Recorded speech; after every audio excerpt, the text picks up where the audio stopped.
بھارتی ریاست کیرالہ میں کشتی الٹنے سے 50 افراد پانی میں ڈوب گئے، جن میں سے 7 بچوں سمیت 22 افراد کی لاشیں نکالی جا چکی ہیں۔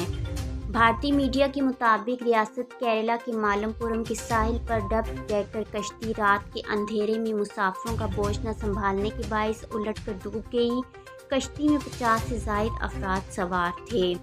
ریسکیو ٹیم کے ترجمان کا کہنا ہے کہ اندھیرا ہونے کے باعث امدادی کاموں میں مشکلات کا سامنا ہے۔ اب تک 22 لاشیں نکالی جا چکی ہیں اور تاحال کسی کو بھی زندہ نہیں نکالا جا سکا۔ اب بھی 25 سے زائد افراد لاپتہ ہیں۔ پولیس کا کہنا ہے کہ کشتی میں سوار مسافروں کی تعداد کا اندازہ نہیں ہے۔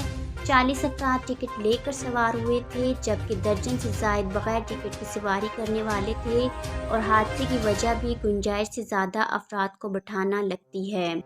کیرالہ کی ریاستی حکومت نے حادثے کی جوڈیشل انکوائری کا حکم دیتے ہوئے لواحقین کے لیے 10 لاکھ جبکہ بھارتی وزیر اعظم نریندر مودی نے فی کس 2 لاکھ روپے دینے کا اعلان کیا ہے۔